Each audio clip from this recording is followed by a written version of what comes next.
This is CBC Here and Now. When we arrived at the residence, we located a deceased male inside of the home. Tonight, one man dead, another in custody after the long weekend ends in a murder charge in Conception Bay South. You know, now that he has such a severe sentence, I think people will definitely, think twice. He let his dog starve to death. Now John Corcoran is going to jail. Will this sentence deter others from abusing animals? Well, I hope you didn't put your snow shovel away just yet. Much of the island is in for some stormy weather on Wednesday into Thursday. Significant snowfall for central and the northeast coast. Heavy rain for the Avalon and Burin. I'll break it all down in a few minutes. Good evening, I'm Debbie Cooper. And I'm Anthony Germain. Shocking news to end a long weekend for a quiet neighborhood in Conception Bay South. Police are investigating after one man is dead, his brother accused of killing him. Here now's Megan McCabe joins us live from the scene in Upper Gullies. Megan, what happened there?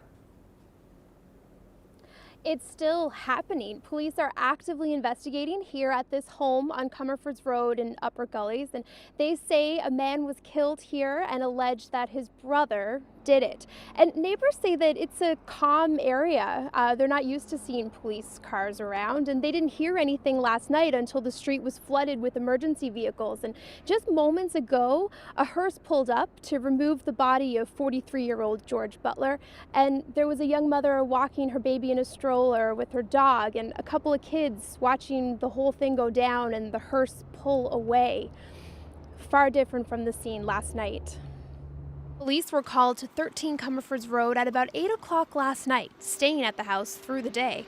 When they arrived, officers discovered one man dead and led another out of the house in handcuffs. Well, I can't comment around the circumstances of the death. When we did arrive on scene, there was a certain amount of evidence, of course, that was gathered. We've been still at the home up till today, continuing our investigation. That evidence led police to charge 36-year-old Philip Charles Butler with the second-degree murder of his brother, George Allen Butler, today in provincial court. Both men are fathers. Neighbors say Philip Butler lived on the main floor of the home for about a year, along with a young woman and a baby, believed to be his partner and child, until the two of them left roughly a month ago. Police say only the two men were inside the home at the time. We don't believe there's any risk to the public. We didn't believe there was any risk to the public in the onset of this investigation last night, which was fairly late. There were quite a number of police officers on scene last night. But yeah, at no time do we believe there was any risk to any of the community.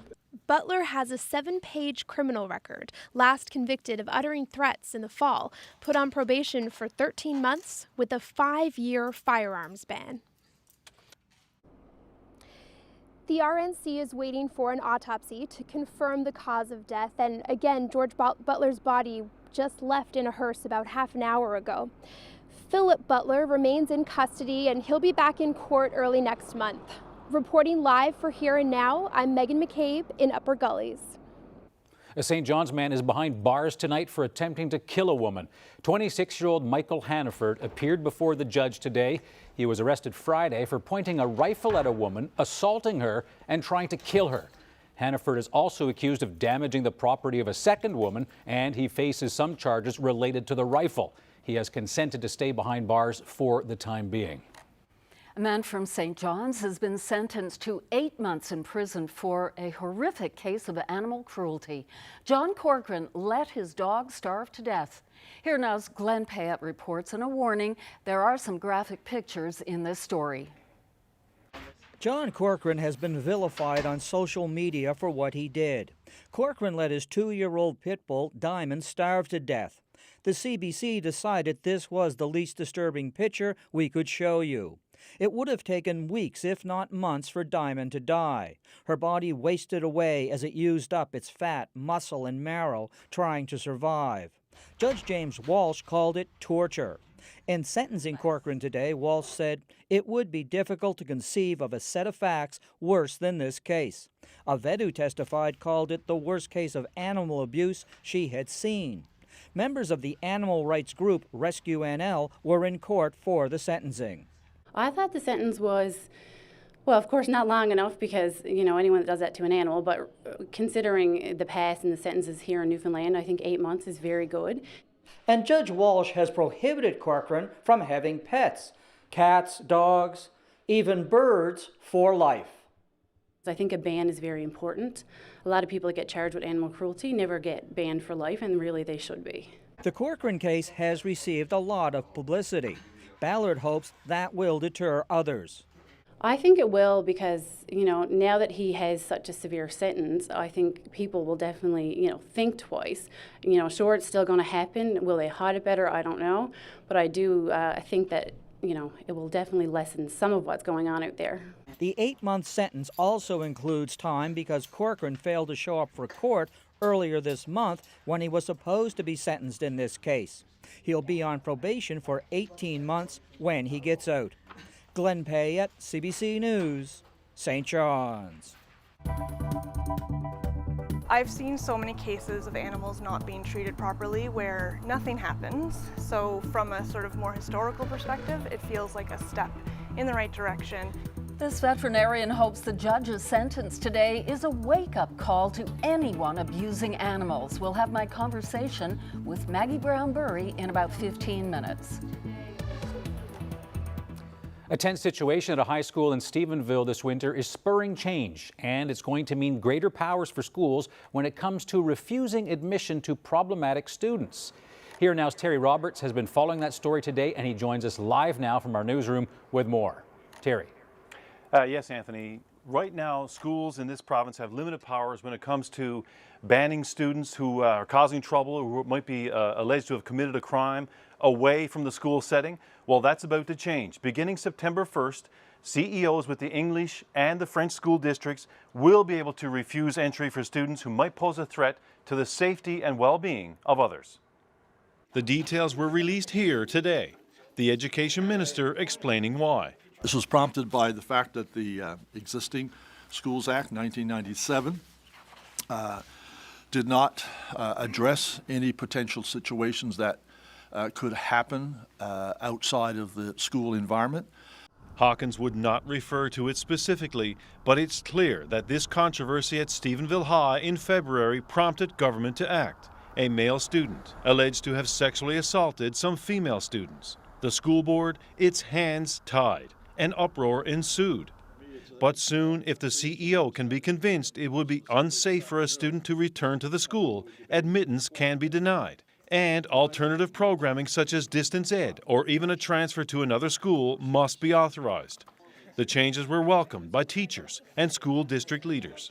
Anything that provides a better avenue for districts to provide a means by which to address certain situations that arise, I think that's a good thing. Certainly a review that improves health and safety for students, makes the learning environment more comfortable for everyone, that's certainly a good thing. Well, we have a number of situations that occur throughout the year in our school district whereby students, there's occurrences that happen outside of school, and of course they significantly impact students within the school in terms of a safe and caring environment. So we're pleased to be able to utilize this type of legislation to be able to create safety for everyone in the school. So how will it work? The director, CEO, must notify the student and the student's parents of the refusal and the reason for the refusal. The family must be informed about the appeal process. An alternate method of instruction must be developed, and the decision must be reviewed every 15 days. Officials stress that it's not about punishing the student. I would equate it to something similar in terms of if an employee is under investigations, oftentimes they're removed from the place of employment with pay. So how often might a student be refused admission to a school? Lucy Warren wouldn't give an estimate, but... Do you expect at every school year it will be used at least once? I'm thinking it will, yes. Now, it's worth repeating here that the final call on whether a student will be refused entry to a school does rest with the CEO. Now, the criteria under which the CEO will make that decision is now being developed. And first, that will be also be approved by both the school boards and the Department of Education before final implementation in September. Anthony? Thank you, Terry. It's Terry Roberts reporting live for our newsroom. As Terry mentioned, these new rules are being developed. Once they are, might these new powers be helpful in cases of bullying? Well, later on Here and Now, I'm going to speak with Lynelle Cantwell about that. She's the former high school student who was bullied online back in 2015, which led her to speak out and to fight back. Hey, you're a hockey team. You're a hockey team. Introducing the inspiration for the province's newest pro hockey franchise, the Newfoundland Growlers. Hope he has the mic sterilized before anyone else uses it. A lot of drool.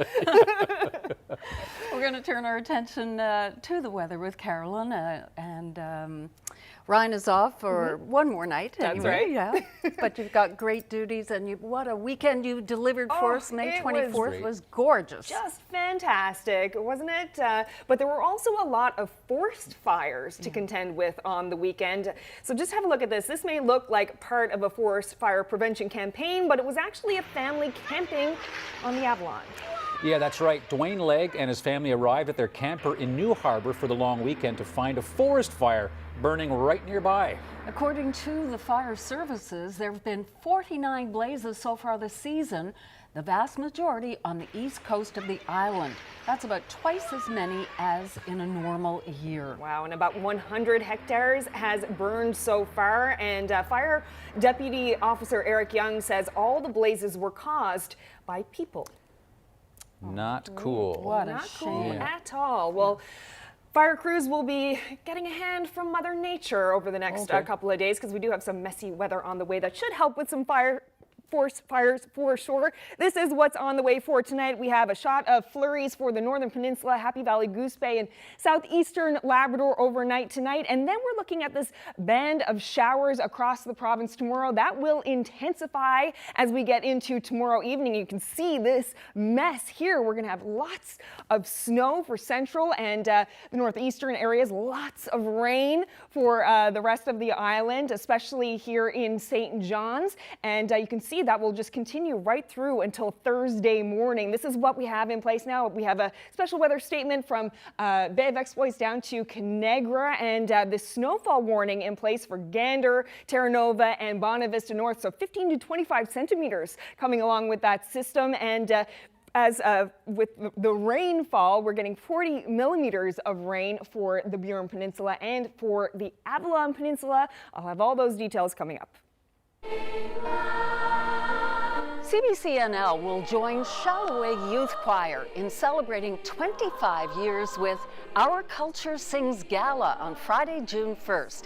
Hosted by Tom Power, the event will include an evening of fabulous performances with dinner by Todd Perrin and the Mallard Cottage crew. For more information, check out the CBC NL community page. The Newfoundland and Labrador Medical Association presented a new 10-year plan for family medicine to government today. Despite the province facing dire financial straits and a demographic disaster, the association has one item at the top of its list: improving its tattered relationship with government. In January, Health Minister John Haggie said a nurse practitioner can do 80% of work a family doctor does, and he hasn't been forgiven since. So we had hoped, I guess, that we would have a good working relationship with him, but unfortunately that hasn't quite happened. And there's been, some comments made by the Minister of Health during the past year which have offended our family physicians of the province and physicians in general. The province's latest pro hockey team was officially christened today. The Newfoundland Growlers is the name, and the team logo is a Newfoundland dog with some stylistic touches that echo the Royal Newfoundland Regiment. Here now, Zach Gowdy spoke to some of the team's biggest off-ice players at today's unveiling ceremony.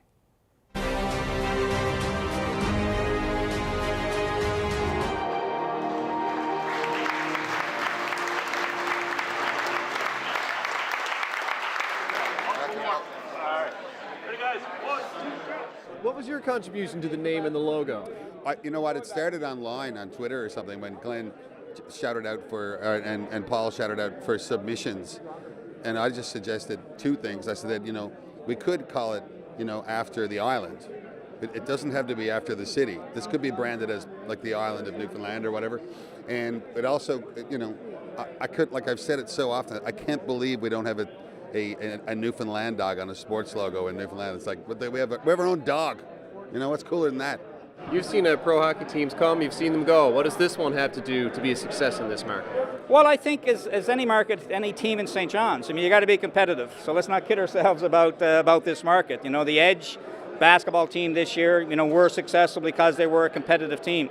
And, you know, there's no question in our discussions with our NHL partners, we need to be competitive. And that's what this city supports. How important was it for the city that, you know, the Edge and a new hockey team could share this stadium, Mile 1? Well, it has to be successful, and the Edge has been a phenomenal success in their first season, and the ECHL team will be successful here in St. John's. So having both of them together and just thinking about 60 event nights guaranteed downtown, with the business that brings to the downtown, the impact on the economy, and also by working together other events that they may be able to bring into the city. So I think that the future for Mile 1 and St. John Sports and Entertainment is very bright. I think there's a lot of great things that can happen ahead. What do you think, logo? Thank you.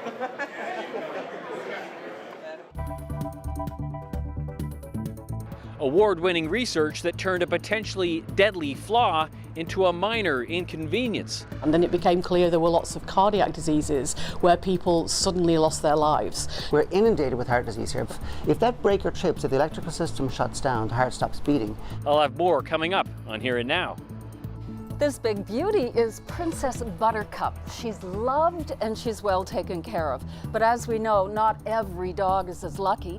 Today, a man was given 8 months in jail for starving his dog to death. Up next, a vet's perspective.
This month, CBC NL is taking a closer look at the province's healthcare system, and we continue our critical condition series with this next story.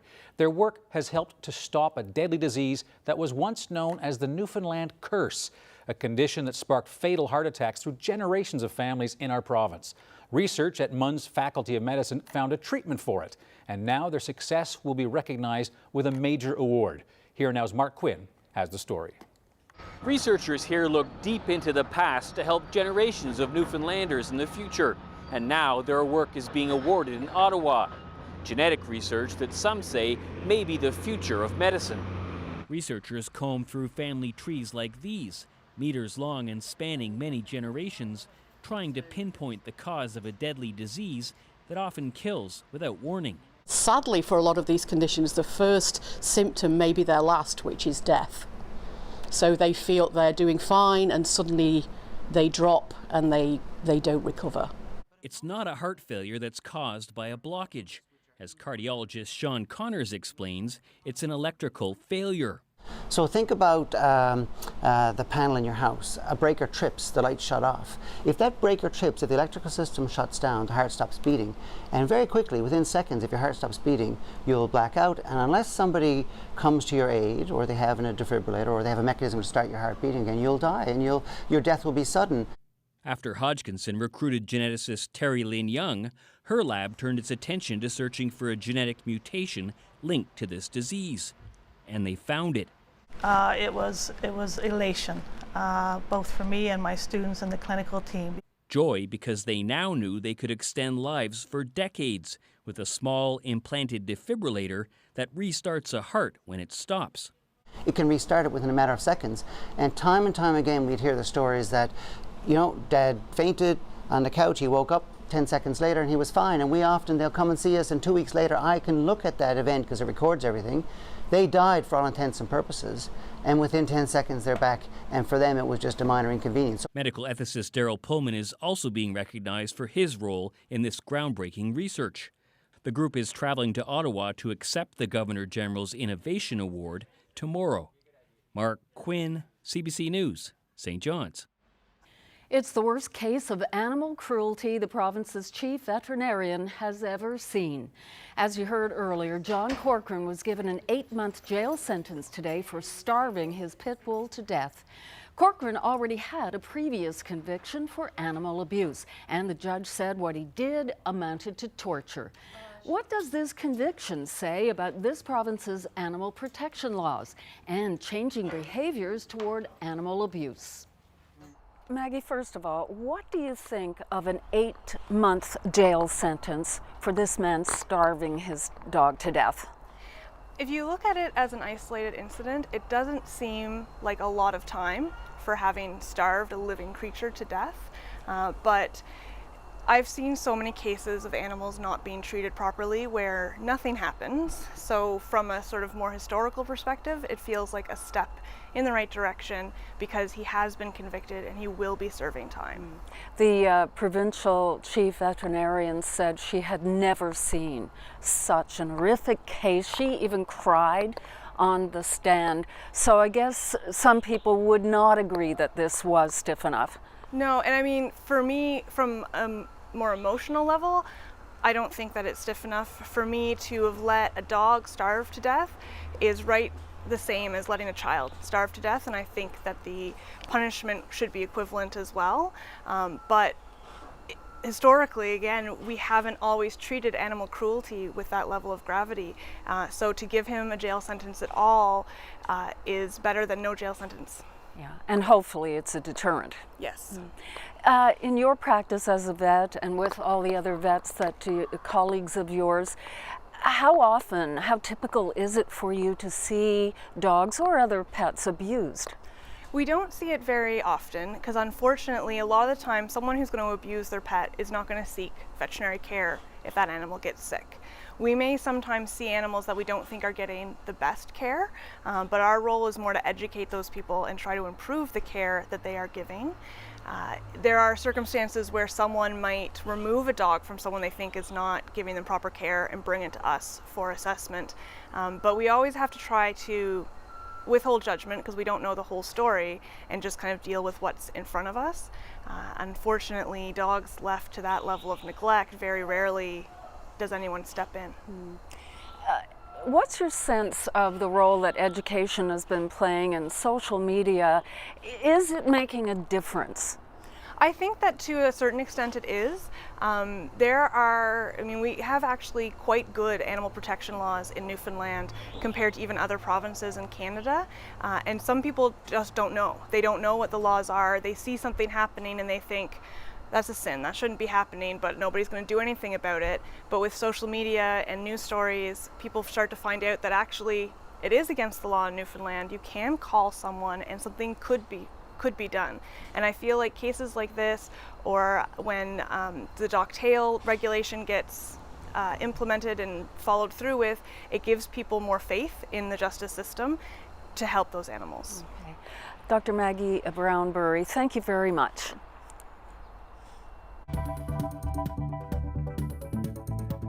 I was really surprised about it because I didn't think I was going to win. She's top dog. Meet the 8-year-old student from CBS who got to name one of the RCMP's newest police puppies. That's ahead.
Well, welcome back. Driving back from 824 weekend, spotted a couple of moose, which I guess is not all that surprising. It's not unusual this time of year to see them, but not like the one that you are about to see.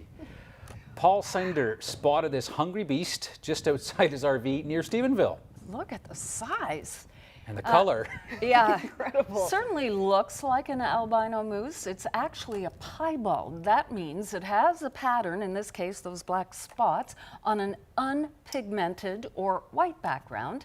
An albino will be all white and have pinkish eyes. Piebald moose get this way due to a congenital condition. I was whistling for him. Yes, he's trying to get to look his way, I guess. And in and around Stephenville actually seems to be the popular spot for these animals. Sightings were reported in 2017 and 2015. And in case you think this beast would look good mounted on a wall, it's illegal to kill them, even with a moose license. Well, they're rare. Yeah.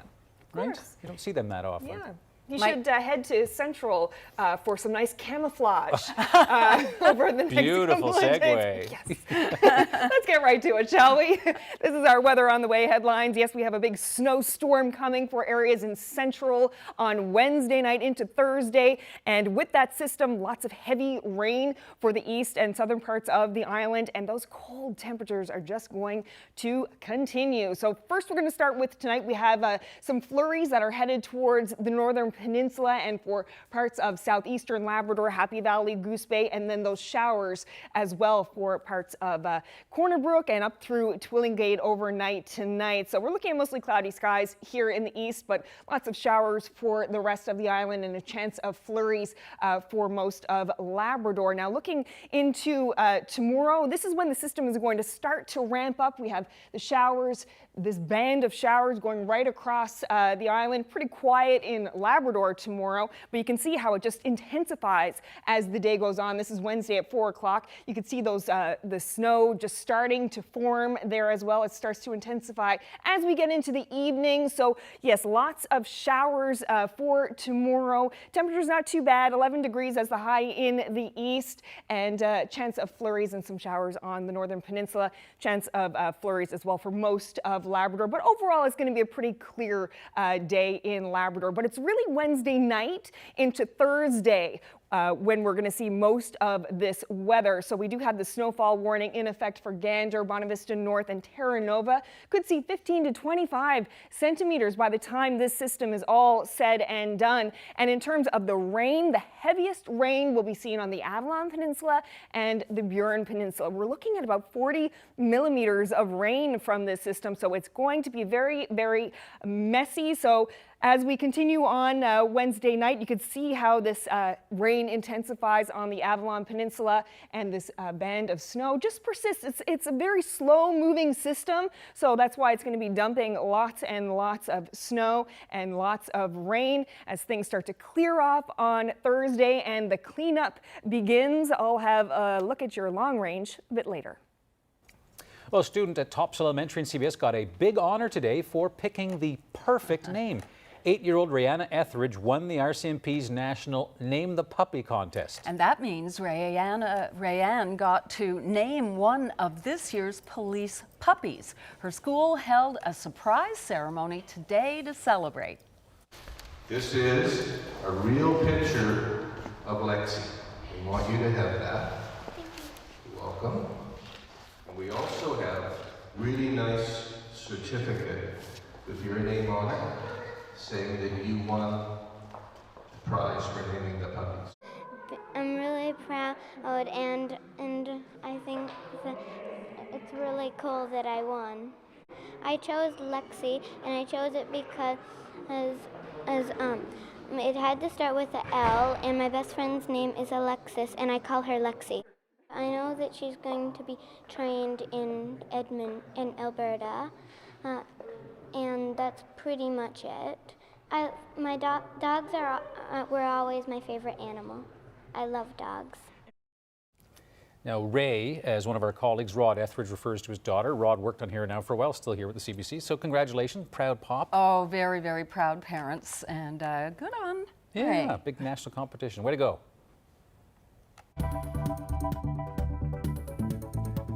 Could changes to the Schools Act help in cases of bullying? We'll ask Linnell Cantwell, who's in our studio.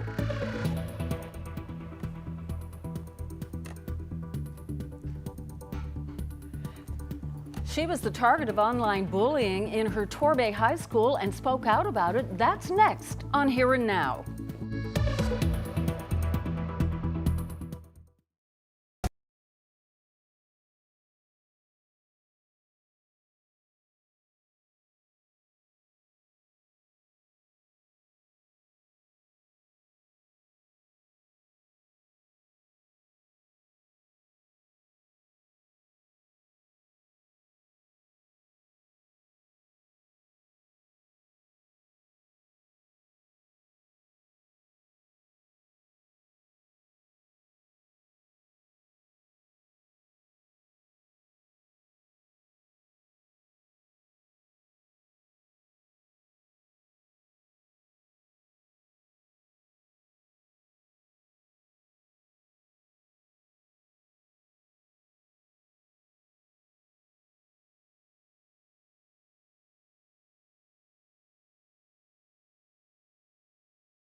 We'll give them the ability, if they feel that it's unsafe for the student to return to the school, now we'll be able to refuse the student entering the school. We're pleased to be able to utilize this type of legislation to be able to create safety for everyone in the school. I would equate it to something similar in terms of if an employee is under investigations, oftentimes they're removed from the place of employment with pay.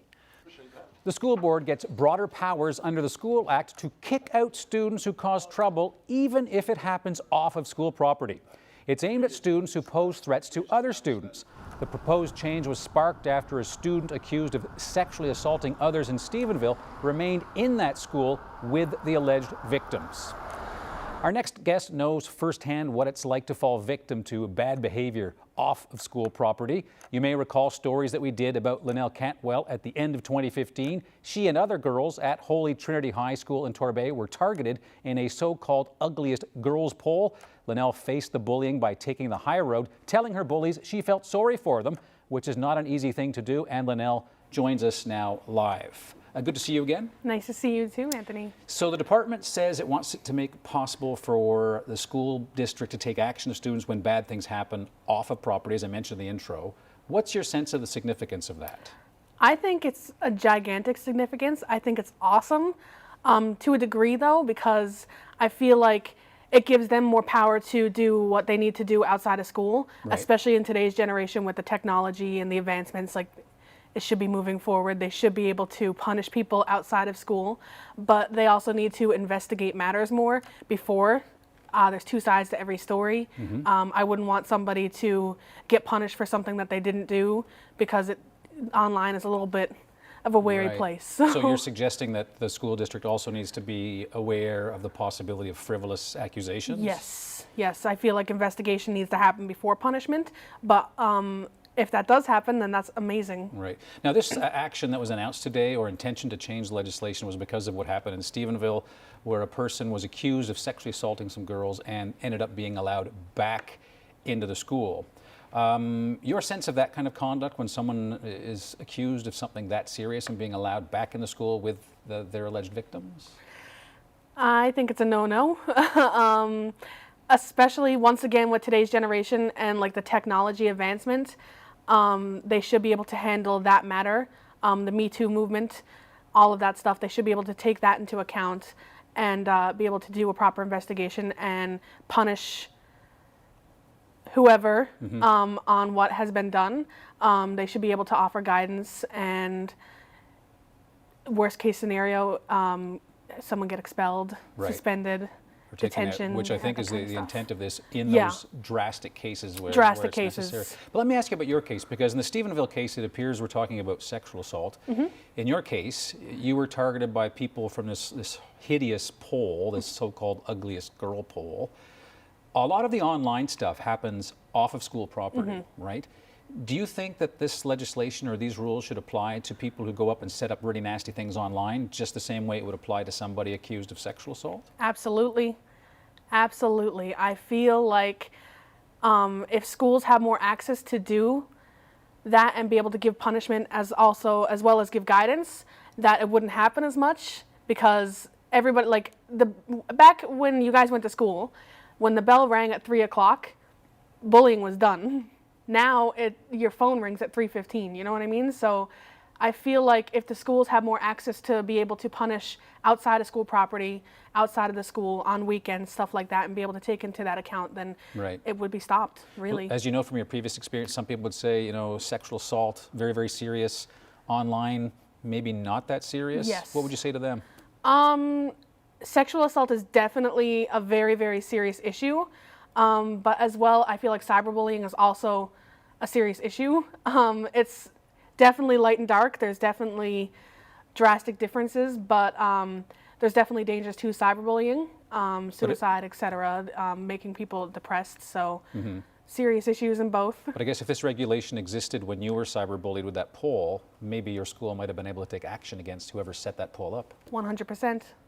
100%. I feel like if this was in touch when I was in school and this poll had to have happened, they would have been able to. They would have been able to do more investigating, and they would have been able to reach out and offer more guidance and do what they needed to do. So, Linnell, good to see you again. Thank you for your thoughts on this. thank you for having me in.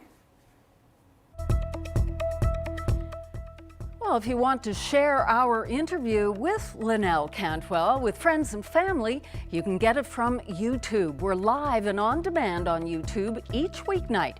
Just go to YouTube and subscribe to CBC NL.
Our young athlete of the day loves to dance.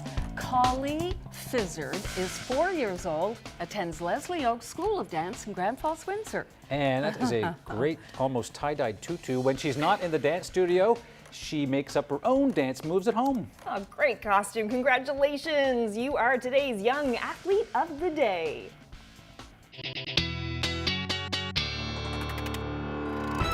Okay, before we launch into an unfortunate winter weather warning from Carolyn.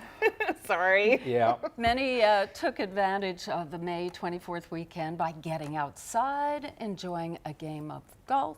Yes, and Steve Tizzard and his friend Sheldon were at the Wilds this weekend where their game was interrupted by, running after Sheldon's ball. You can see. Sheldon's ball continuing to go down. And the Fox is running after Sheldon's ball. Little play-by-play, of course. What will he do with the ball? Eggs for breakfast. He picks up Sheldon's ball in his mouth. So long. And has proceeded to go away with Sheldon's ball. he stole your ball! No kidding. I guess that's what the Fox must have thought it was, an egg. Yeah, perhaps. Yeah. But it's kind of interesting when you're in trouble. What does your friend do but offer color commentary? And laugh. Sports. Yeah, a great bit of video. Yeah, not a whole lot of golf will be played over the next couple of days with all of the snow and the showers that's moving in. So let's have a look. I'm going to start with some current temperatures right across Canada, just to show you the difference between St. John's and mostly everywhere. Look at these warm temperatures. 29 in Winnipeg right now, 28 in Regina. So yeah, some nice warm temperatures.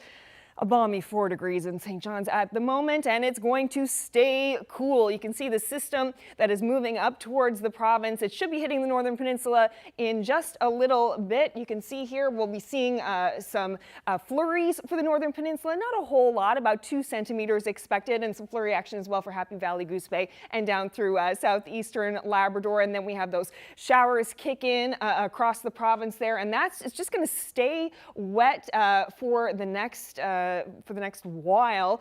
Here we are Wednesday at 4 o'clock, and you can see how much the rain is affecting the island there. And so this is the forecast. Quick look recap for tomorrow. We're looking at 11 degrees in St. John's. Grand Falls, Windsor, you could see that changeover from rain to snow happen a little bit earlier than some other places. 7 degrees as the high tomorrow. For Labrador, you could see a few flurries in the afternoon, but overall you're looking at a mix of sun and cloud throughout the day, and those cool temperatures for sure, kind of hovering around the freezing mark. So this is the warnings that we have in place. We do have that snowfall warning for Gander, Bonavista North, and Terra Nova. 15 to 25 centimeters expected there, and this special weather statement in effect. So in the Bay of Exploits in those areas, you could see a little bit less, maybe 10 to 20 centimeters of snow, and lots of rain for the Avalon Peninsula and the Burin. 40 millimeters of rain expected from this system, and the snow will just be continuing on all night Thursday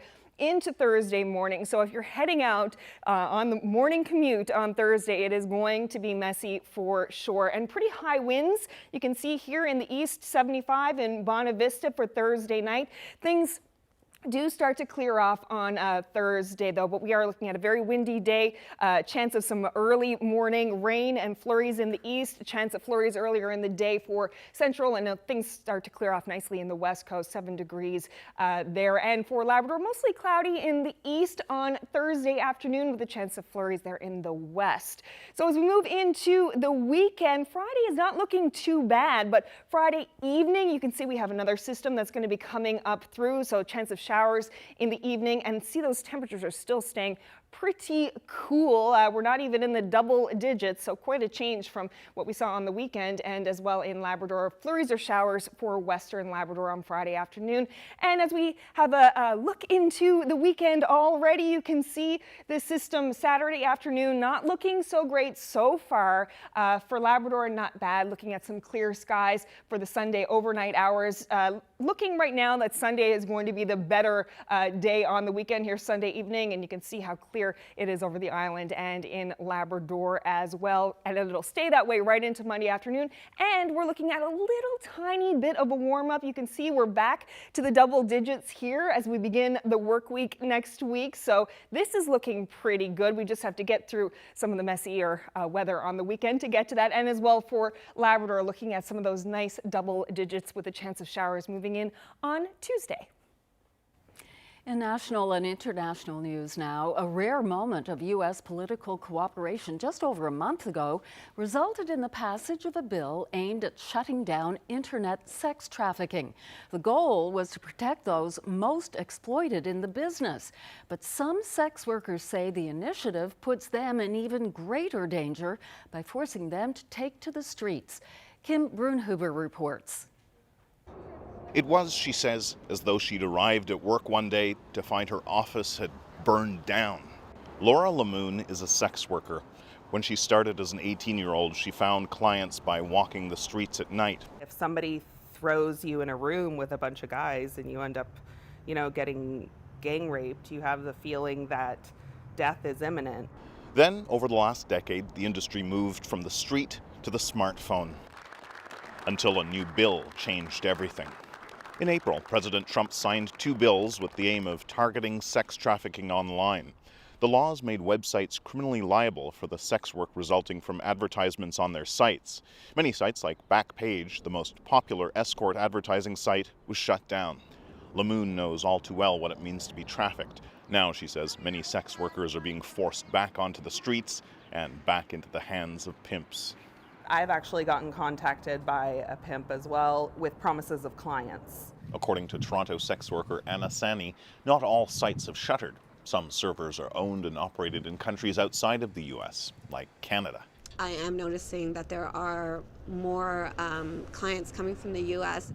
But, Sani says, that extra business has been more than offset by the closure of the big U.S. sites, where she says many Canadian sex workers got the majority of their clients. We have seen an uptick of suicides, people who are already struggling to survive. They literally have no means. In Los Angeles, Danny Cruz is among a younger generation of sex workers who are wondering, what now? It's going to move somewhere. If it goes from this smartphone back to the street, that's where it's going to go.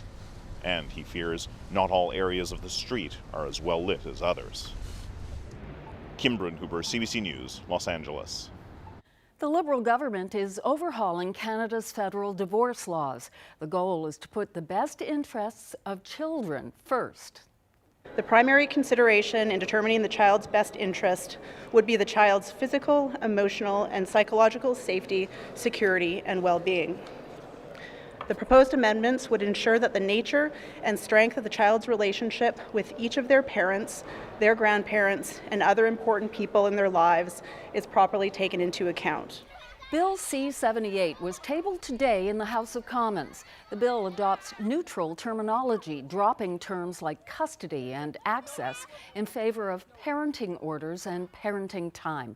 The changes also try to end the adversarial win or lose approach to legal decisions on parenting arrangements. MPs on the Commons Standing Committee on Justice have come up with a unanimous report on improving support for those called to jury duty in Canada. One of their recommendations is that jurors get paid more for their service. Right now, the compensation varies widely right across the country, leaving pay for most jurors well below minimum wage. The committee is calling for a nationwide minimum standard of $120 per day. A number of the provinces, you go sit on a jury for 2 weeks with no pay, and then you get $40 or $50 after that if you're in your 3rd week. Well, guess what? Who can live on those kind of circumstances? The problem with these low amounts is that you lose people who otherwise would choose and want to be part of a jury, and the goal of having a jury pool is having a representative cross-section of Canadians. The MPs are also recommending free psychological support for jurors who find themselves shaken by some of the evidence and testimony they see for however long they need it. They also want to change the law that prevents jurors from talking about the specifics of their deliberations with anybody. They say secrecy makes jurors stressed and they should be able to tell a mental health professional. Flanked by Indigenous leaders, mental health and other medical health professionals, NDP MP Charlie Angus is urging Ottawa to come up with a nationwide suicide prevention strategy. We need a national action plan because children and young people and seniors across this country continue to die. And it's not just in Indigenous communities. Every month we are losing the equivalent of a jumbo jet full of people. Stats Canada says in 2015, just over 4,400 people in this country took their own lives. Most were men, with the highest suicide rate reported among those aged 45 to 59. The rate of suicide in Indigenous communities is up to 12 times greater. Well, we've seen a fox, dogs, and a piebald moose on the show tonight, so might as well stick with our animal theme for our viewer picture of the day. Lovely shot of this moose. Is it in the backyard? Is it? I'll let you know after the break.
Well, welcome back.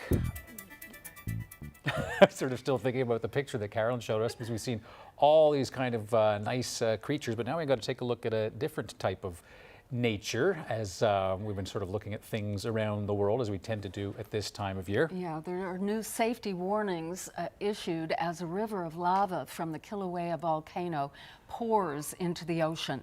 As lava mixes with salt water, it creates lays, a haze of steam, toxic gas, and tiny shards of glass. The gas is said to be the equivalent of diluted battery acid. Horrifically dangerous, and while masks filter out glass and rock particles, they have no power against this gas, and that lava flow has also entered a power plant property, and it's creeping even closer. So the geothermal plant was emptied and evacuated earlier this month. Methane explosions are expected to be a problem in the coming days. Very serious. I think I'd rather hear about the snow.